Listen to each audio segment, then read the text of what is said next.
नमस्ते। आज के इस विश्लेषण में हम एक बहुत ही दिलचस्प और सच कहूं तो थोड़े अजीबोगरीब विषय पर गहराई से चर्चा करने वाले हैं। आज हम इंटरनेट की उस दुनिया में गोता लगाएंगे जहां एकदम देसी शोर शराबे वाली रीजनल कॉमेडी का सीधा टकराव एक हाई टेक फाइनेंशियल ऐप से होता है। हाल ही में एक ओडिया कॉमेडी स्केच सामने आया है जो बिल्कुल इसी ड्यूअल इंजन स्ट्रक्चर पर काम कर रहा है। मतलब एक तरफ तो आपको हंसा हंसा कर लोटपोट करने वाला स्लैपस्टिक ड्रामा है और दूसरी तरफ एकदम सीरियस मोनेटाइजेशन यानी पैसे कमाने की सॉलिड स्ट्रैटेजी। तो चलिए बिना किसी देरी के इस पूरे खेल को डिकोड करते हैं। आज हम इस पूरे स्केच को 5 हिस्सों में बांटकर समझने वाले हैं। पहले देखेंगे इनका स्लैपस्टिक कॉमेडी वाला सेटअप, फिर वो अचानक से आने वाला मोनेटाइजेशन का मोड़, उसके बाद उस पॉकेट ब्रोकर ऐप के दावों की सच्चाई, फिर वापस उसी शोर शराबे में एंट्री और अंत में इनका फाइनल कॉमिक क्लाइमैक्स। तो चलिए शुरू करते हैं हमारे पहले भाग से, स्लैपस्टिक कॉमेडी सेटअप। यहाँ हम देखेंगे कि कैसे शुरुआत में ही एक एकदम आक्रामक और कह सकते हैं कि बिल्कुल पागलों वाला माहौल सेट किया जाता है। आप जरा इस लाइन पर गौर कीजिए, मंगलम मंगलम मंगलम, और उसके साथ इन द फील मी, है ना बिल्कुल बेतुका। यही इस स्केच की खासियत है।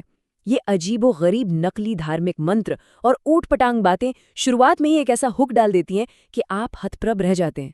आपको तुरंत समझ आ जाता है कि भाई यहाँ कुछ भी नॉर्मल नहीं होने वाला है।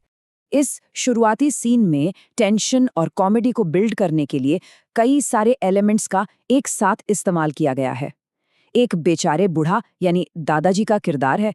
परिवार के लोग आपस में बुरी तरह लड़ झगड़ रहे हैं, धक्का मुक्की वाली फिजिकल कॉमेडी चल रही है और बीच बीच में ओम शांति जैसे मंत्रों का एकदम गलत और फनी तरीके से इस्तेमाल हो रहा है।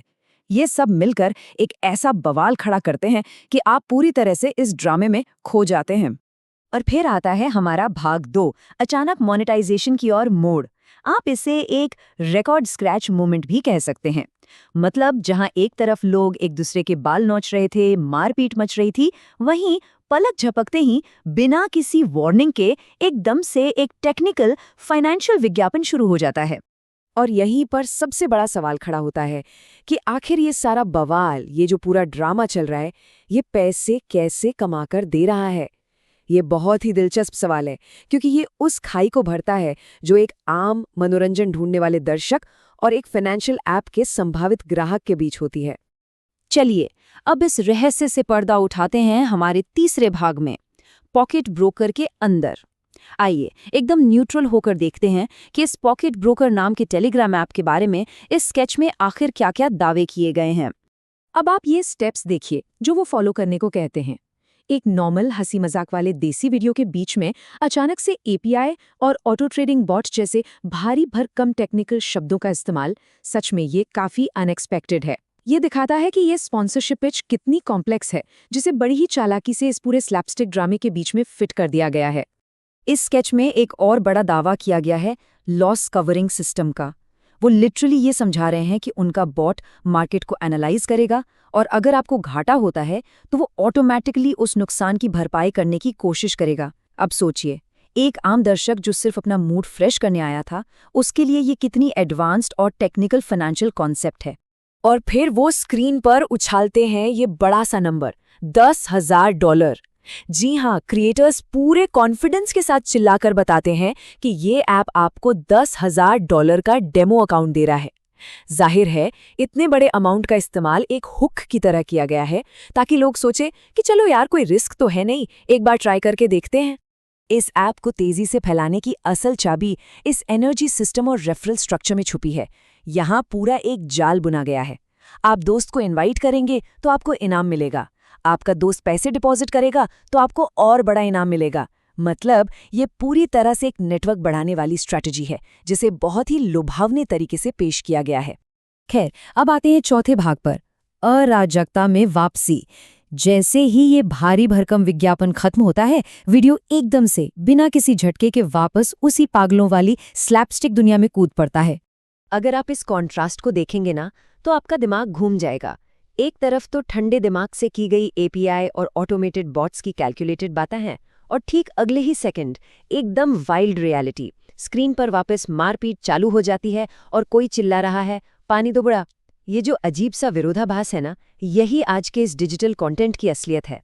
इसके बाद तो कहानी में पैनिक अपने एकदम पीक पर पहुंच जाता है। ऐसा लगने लगता है कि उस दादाजी यानी बूढ़ा वाले कैरेक्टर की सच में जान ही चली गई है। और फिर ये डायलॉग आता है, कोला कोला, मतलब गया गया। ये चीख पुकार हास्य और टेंशन दोनों को एक साथ आसमान पर पहुंचा देती है। और अब हम पहुंच गए हैं अपने आखिरी 5वें भाग पर, अंतिम कॉमिक क्लाइमैक्स। चलिए देखते हैं कि इस पूरे बवाल का अंत कैसे होता है और क्रिएटर्स आखिर में अपनी क्या चाल चलते हैं। तो इतना सब रायता फैलाने के बाद टेंशन को खत्म करने के लिए वो कॉमेडी के सबसे पुराने घिसे पिटे फॉर्मूले का इस्तेमाल करते हैं, खराब स्वप्न। यानी ये सब महज एक बुरा सपना था। कैरेक्टर अचानक उठता है, अपने पिता से माफी मांगता है और आपको पता चलता है कि अब तक जो भी हाथापाई और ड्रामा चल रहा था वो सब बस एक भ्रम था। एकदम क्लासिक क्लीशे। पर पिक्चर अभी बाकी है। अंत में शुरू होता है असली आउटरो हसल। क्रिएटर बहुत ही स्मार्ट तरीके से आईफोन 17 प्रो मैक्स जैसी एक लग्जरी चीज का लालच देकर दर्शकों को वापस उस ट्रेडिंग ऐप की तरफ मोड़ देता है। और इतना ही नहीं, लगे हाथ वो अपने खुद के प्रोडक्शन हाउस का भी फ्री में प्रचार कर डालते हैं कि भाई अगर किसी को कैमरा किराए पर चाहिए या म्यूजिक वीडियो शूट करवाना हो तो हमसे संपर्क करें।